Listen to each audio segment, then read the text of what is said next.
League ആക്രമണത്തിൽ പരിക്കേറ്റ് ചികിത്സയിലിരിക്കെ മരിച്ച കണ്ണൂർ അരിയയിലെ CPIM പ്രവർത്തകൻ വള്ളേരി മോഹനന്റെ മൃതദേഹം ഇന്ന് സംസ്കരിക്കും. മാതമംഗലം പേരൂരിൽ പൊതുദർശനത്തിന് ശേഷം രാവിലെ 10:30 കിഴക്കേക്കര പൊതുശ്മശാനത്തിലാണ് സംസ്കാരം. CPIM സംസ്ഥാന സെക്രട്ടറി MV ഗോവിന്ദൻ മാസ്റ്റർ ഉൾപ്പെടെയുള്ള നേതാക്കൾ സംസ്കാര ചടങ്ങിൽ പങ്കെടുക്കും. വിവരങ്ങളുമായി PV കുട്ടൻ ചേരുകയാണ്. കുട്ടൻ, ഗുഡ് മോർണിംഗ്. എന്തായാലും നമുക്ക് എല്ലാവർക്കും വേദനയുള്ള ഒരു വാർത്തയുടെ ആ ഒരു സാഹചര്യത്തിലാണ് കുട്ടൻ നിൽക്കുന്നത്. അപ്പോൾ ഇത്തരത്തിലെ ഒരു സഖാവിനെ, അതായത് ഒന്നും അറിയാതെ ഒരു തരത്തിലും നമ്മൾ ചിന്തിക്കാത്തൊരു സാഹചര്യത്തിൽ ഒരു രാത്രി വിളിച്ചിറക്കിക്കൊണ്ടുപോയി കുട്ടിക്കാട്ടിൽ ഉപേക്ഷിച്ച ഒരു വാർത്ത നമ്മൾ അന്നെല്ലാം വളരെ ഞെട്ടലോടുകൂടിയാണ് കണ്ടത്. ഇപ്പോൾ ഇതാ അദ്ദേഹം ഒടുവിൽ വിധിക്ക് കീഴടങ്ങിയിരിക്കുകയാണ്. അപ്പോൾ മറ്റ് സംസ്കാര ചടങ്ങുകളെക്കുറിച്ചും മറ്റ് വിശദാംശങ്ങളും.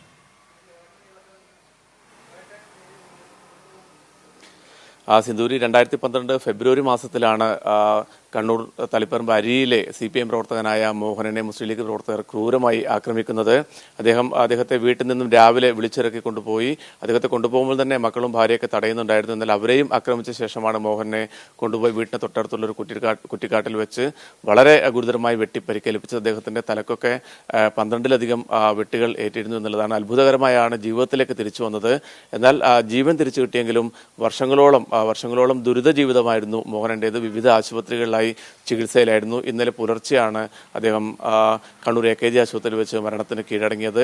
ആ ഒരു കാലഘട്ടം 2012 ഫെബ്രുവരി എന്നൊക്കെ പറയുന്ന ഒരു കാലഘട്ടം അരിയിൽ പ്രദേശത്ത് മുസ്ലിം ലീഗ് പ്രവർത്തകരുടെ വലിയ രീതിയിലുള്ള തേർവാഴ്ച നടക്കുന്ന ഘട്ടമായിരുന്നു. ഫെബ്രുവരി 19 തീയതി അവിടെ ലീഗ് ഗുണ്ടകളുടെ നേതൃത്വത്തിൽ വലിയ രീതിയിലുള്ള അതിക്രമങ്ങൾ നടന്നിരുന്നു. CPIM പ്രവർത്തകരുടെ വീടുകൾ, അതോടൊപ്പം തന്നെ CPIM പ്രവർത്തകനും ദേശാഭിമാനി വിതരണക്കാരുമായ രാജന്റെ കാൽ വെട്ടി. അതിനുശേഷം ലീഗ് പ്രവർത്തകർ ഏകപക്ഷീയമായ ആക്രമണങ്ങൾ തുടർന്നു. നിരവധി വീടുകൾ തകർത്തു, പാർട്ടി ഓഫീസുകൾ, വായനശാലകൾ തകർത്തു, കള്ളുഷാപ്പുകൾ തകർത്തു, ബസ്സുകൾ തകർത്തു. അങ്ങനെ സമാനതകളില്ലാത്ത അതിക്രമമാണ് ആ മേഖലയിൽ മുസ്ലിം ലീഗ് പ്രവർത്തകർ നടത്തിയിരുന്നത്.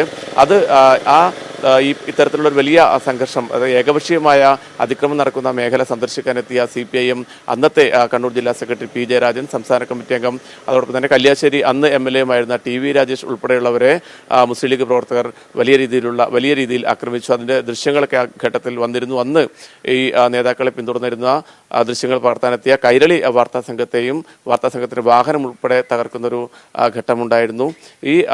അതിനുശേഷമാണ് മോഹന് നേരെയുള്ള അതിക്രമം നടക്കുന്നത്. മോഹനൻ വർഷങ്ങളോളം ചികിത്സയിലായിരുന്നു. ഇന്നലെയാണ് അദ്ദേഹം അന്തരിച്ചത്. ഇന്നലെ തളിപ്പറമ്പിലും അരിയിലുമൊക്കെ അദ്ദേഹത്തിന്റെ മൃതദേഹം പൊതുദർശനത്തിന് വെച്ചിരുന്നു. ഇന്നിപ്പോൾ അദ്ദേഹം താമസിക്കുന്ന മാതമംഗലത്തിനടുത്ത് പേരൂരിലാണ് പൊതുദർശനം ഒരുക്കിയിരിക്കുന്നത്. ഇവിടെ പേരൂർ കിഴക്കേക്കര ബ്രാഞ്ച് ഓഫീസിലാണ്. അല്പസമയത്തിന് തന്നെ മൃതദേഹം മാതമംഗലത്തെ ആശുപത്രിയിൽ നിന്നും ഇവിടേക്ക് എത്തിക്കും. ആദ്യം വീട്ടിലാണ് എത്തിക്കുക, അവിടെ നിന്നും ഈ പാർട്ടി ഓഫീസിലേക്ക് എത്തിക്കും. CPIM സംസ്ഥാന സെക്രട്ടറി MV ഗോവിന്ദൻ മാസ്റ്റർ ഉൾപ്പെടെയുള്ള പ്രധാനപ്പെട്ട നേതാക്കളൊക്കെ ഇന്നും അദ്ദേഹത്തിന് അന്ത്യാഞ്ജലി അർപ്പിക്കുന്നതിന് വേണ്ടിയും സംസ്കാര ചടങ്ങുകളിൽ പങ്കെടുക്കുന്നതിന് വേണ്ടിയും എത്തുന്നുണ്ട്. ഇവിടെ പൊതുദർശനത്തിന് ശേഷം ഒരു 11 മണിയോടുകൂടിയായിരിക്കും പേരൂരിലെ പൊതുശ്മശാനത്തിൽ സംസ്കാര ചടങ്ങ് നടക്കുക. അതോടൊപ്പം തന്നെ മറ്റൊരു പ്രധാനപ്പെട്ട കാര്യം എന്നുള്ളത്, കഴിഞ്ഞ ദിവസം, അതായത് നമുക്കറിയാം, മുസ്ലിം ലീഗ് പ്രവർത്തകരുടെ ക്രൂരമായ ആക്രമണത്തിലാണ് പരിക്കേറ്റാണ് വർഷങ്ങളോളം ശരീരം ഉൾപ്പെടെ തടഞ്ഞുകൊണ്ട് മോഹനൻ കിടന്നത്.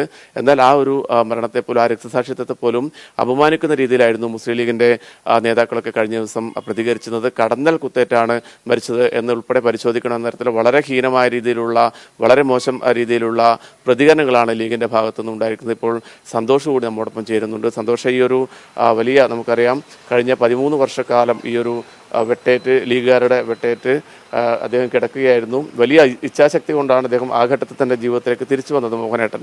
ഇപ്പോൾ അദ്ദേഹത്തിന്റെ മരണത്തെ പോലും അധിക്ഷേപിക്കുന്ന രീതിയിലാണ് കണ്ണൂരിലെ മുസ്ലിം ലീഗ് നേതാക്കൾ പ്രതികരിക്കുന്നത്.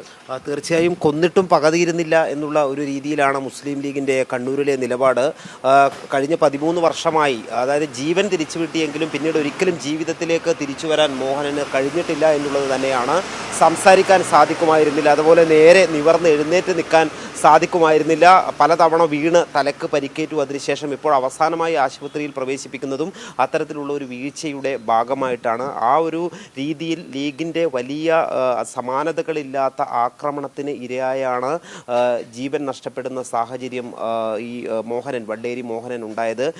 ആ മരണത്തിന് ശേഷവും ആ മരണത്തെ പോലും അപമാനിക്കാനുള്ള ഒരു മാനസികാവസ്ഥയിലേക്ക് മുസ്ലിം ലീഗ് പോയി എന്നുള്ളതാണ് ഇന്നലെ കണ്ടത്. മുസ്ലിം ലീഗിൻ്റെ കണ്ണൂർ ജില്ലാ പ്രസിഡന്റ് വാർത്താ സമ്മേളനം നടത്തി പറഞ്ഞത് ഈ മരണത്തിൽ ലീഗിന് പങ്കില്ല, കടന്നൽ കുത്തിയാണോ മരിച്ചത് എന്നുള്ളത് പരിശോധിക്കണമെന്നാണ്. വളരെ ഹീനമായ രീതിയിലുള്ള ഒരു പ്രതികരണമാണ് മുസ്ലിം ലീഗ് നേതൃത്വത്തിൻ്റെ ഭാഗത്ത് നിന്ന് ഇന്നലെ ഉണ്ടായത് എന്നുള്ളതാണ്. കാരണം ഈ കുട്ടൻ സൂചിപ്പിച്ചതുപോലെ തന്നെ 2012 ഫെബ്രുവരി മാസം എന്ന് പറയുന്നത് തലശ്ശേരി അരിയിൽ, തളിപ്പറമ്പ് അരിയിൽ മേഖലയിൽ വലിയ ഭീകരാന്തരീക്ഷം സൃഷ്ടിച്ച് ലീഗ് പ്രവർത്തകർ അഴിഞ്ഞാടിയ ആക്രമണം നടത്തിയ ഒരു സമയമാണ്. അന്നുള്ള ആ പ്രദേശത്തുള്ള ആളുകൾ ഇപ്പോഴും ആ ദിവസത്തെക്കുറിച്ച്, ഇന്നലെ നമ്മളവിടെ പോയ സമയത്ത് വലിയ ഭീകരമായിട്ടുള്ള ഓർമ്മകളാണ് പങ്കുവെക്കുന്നത്. കാരണം ആദ്യം ഈ 18-ാം തീയതി പത്രവിതരണക്കാരനായ രാജൻ എന്ന് പറയുന്ന CPM പ്രവർത്തകനെ അതിക്രൂരമായി ആക്രമിക്കുന്നു. അതിന് പിന്നാലെ അവിടെയുള്ള വീടുകൾക്ക് നേരെയും പാർട്ടി ഓഫീസുകൾക്ക് നേരെയും വലിയ ആക്രമണം ഉണ്ടാകുന്നു. ഇത്തരത്തിലുള്ള ആക്രമണങ്ങളുടെ ഭാഗമായാണ് അന്നത്തെ CPIM-ന്റെ ജില്ലാ സെക്രട്ടറി ആയിരുന്ന P. ജയരാജനും സംസ്ഥാന സമിതി അംഗവും കല്യാശ്ശേരി MLA കൂടിയായിരുന്ന TV രാജേഷിന്റെ നേതൃത്വത്തിലുള്ള പ്രതിനിധി സംഘം ഈ പരിക്കേറ്റ CPM പ്രവർത്തകരെ സന്ദർശിക്കാനും വീടുകൾ സന്ദർശിക്കാനും അവിടേക്ക് പോകുന്നത്. എന്നാൽ തീർത്തും ജനാധിപത്യ മര്യാദയില്ലാതെ അവിടെ എത്തുകയായിരുന്ന ഈ നേതാക്കളെ, CPM-ന്റെ ജില്ലാ നേതാക്കളെ വലിയൊരു ക്രിമിനൽ സംഘം, ലീഗ് സംഘം തടഞ്ഞു നിർത്തുകയും വാഹനം ഉൾപ്പെടെ ആക്രമിക്കുകയും ചെയ്തു. യഥാർത്ഥത്തിൽ അന്ന് അവിടെ ഉണ്ടായിരുന്ന CPIM-ന്റെ കണ്ണൂർ ജില്ലാ കമ്മിറ്റിയുടെ വാഹനം ഓടിക്കുന്ന ഡ്രൈവറുടെ ഒരു ഇച്ഛാശക്തി കൊണ്ടാണ് P. ജയരാജൻ അവിടെ നിന്നും അന്ന് രക്ഷപ്പെട്ടു പോയത്. അന്ന് കൈരളിയുടെ വാർത്താ സംഘത്തിന് നേരെ ഉൾപ്പെടെ ആക്രമണമുണ്ടായി. അതിന് പിന്നാലെ വളരെ വലിയ തുടർച്ചയായ സംഘർഷങ്ങളും ആക്രമണങ്ങളും ആണ് ഉണ്ടായത്. വള്ളിയേരി മോഹനൻ ഈ രീതിയിൽ, അതായത് പരിചയക്കാർ തന്നെ, കുട്ടൻ പറഞ്ഞതുപോലെ തന്നെ വീടിനടുത്തുള്ള പണിക്കൊക്കെ, ആശാരി പണിക്കാരനായിരുന്നു മോഹനൻ, ഈ പണിക്കൊക്കെ വിളിച്ചുകൊണ്ട് പോകുന്ന ആളുകൾ തന്നെയാണ് വീട്ടിലെത്തി പിടിച്ചിറക്കി കൊണ്ടുപോവുകയും ഈ അതിഭീകരമായി അന്നത്തെ വൗണ്ട് റിപ്പോർട്ടുണ്ട്. പരിയാരം മെഡിക്കൽ കോളേജിൽ അന്ന് ഡോക്ടർമാർ എഴുതിയ വൗണ്ട് റിപ്പോർട്ടിൽ 13 ആഴത്തിലുള്ള വെട്ടുകൾ ഏറ്റു എന്നുള്ളതാണ് ആ റിപ്പോർട്ടിലുള്ളത്. തലയിൽ മാത്രം 5 വെട്ടുകളാണ് ആഴത്തിലുള്ള വെട്ടുകളേറ്റത്. ഈ 5 വെട്ടുകളും വലിയ സർജറിയിലൂടെ, ശസ്ത്രക്രിയയിലൂടെയാണ് നടത്തി. പിന്നീട് വളരെ ദീർഘകാലം ആശുപത്രിയിൽ കഴിഞ്ഞതിന് ശേഷമാണ് ജീവൻ തന്നെ തിരിച്ചു കിട്ടുന്ന സാഹചര്യം ഉണ്ടായത്.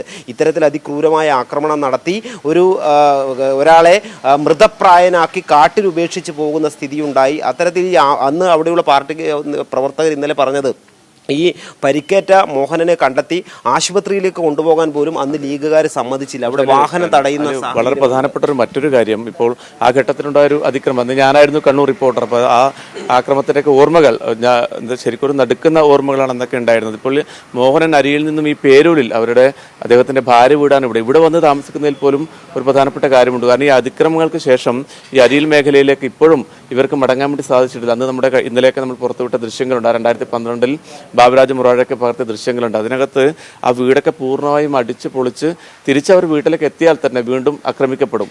അതുകൊണ്ട് തന്നെ ആ ഒരു ഭയത്തിൽ, കാരണം അവിടെയുള്ള CPM പ്രവർത്തകർക്കൊന്നും അവിടെ സ്വൈര്യത്തോടെ ജീവിക്കാൻ പോലും പറ്റുന്ന ഒരു സാഹചര്യം ഉണ്ടായിരുന്നില്ല. ആ ഒരു ഘട്ടത്തിലാണ് അവർ ഇവിടേക്ക് താമസം മാറുന്നത്. അതായത് മാധവംകുളം പേരൂരിലേക്ക് അവർ താമസം മാറുന്നത്. അതേപോലെ തന്നെ പല CPM പ്രവർത്തകർക്കും ഇപ്പോഴും അവിടെ പ്രവർത്തിക്കാൻ പറ്റാത്ത ഒരു സാഹചര്യം, ഒരു വലിയ രീതിയിലുള്ള ലീഗിന്റെ ഒരു അതിക്രമം നടക്കുന്ന ഒരു മേഖല കൂടിയായിരുന്നു. ഏതായാലും ഇന്നലെ സന്തോഷ് അവിടെ റിപ്പോർട്ട് ചെയ്തതാണ്. അരിയിലും പട്ടുവത്തും ഒക്കെ നിരവധി പേരാണ്, വിവിധ തുറകളിൽപ്പെട്ട നിരവധി പേരാണ് പ്രിയപ്പെട്ട സഖാവിന് അന്ത്യാഞ്ജലി അർപ്പിക്കാൻ വേണ്ടി എത്തിയത്. ഏതായാലും ആ പേരൂരിലും ഇവിടെയൊക്കെ CPM-ന് വലിയ ശക്തിയുള്ള CPM-ന്റെ വലിയ ശക്തി കേന്ദ്രങ്ങളാണ്. ഇവിടെയും നിരവധി പേർ അദ്ദേഹത്തിന് അന്ത്യാഞ്ജലി അർപ്പിക്കുന്നതിന് വേണ്ടി എത്തും. CPM സംസ്ഥാന സെക്രട്ടറി MV ഗോവിന്ദൻ മാസ്റ്റർ, ജില്ലാ സെക്രട്ടറി KK രാഗേഷ് ഉൾപ്പെടെയുള്ള നേതാക്കളൊക്കെ ഇവിടെ അല്പസമയത്തിനകം എത്തിച്ചേരും. സിന്ധൂരി. അതെ, വ്യക്തമാണ്. എന്തായാലും PV കുട്ടനും സന്തോഷമാണ് ഈ വാർത്തയുടെ വിശദാംശങ്ങൾ നൽകിയത്.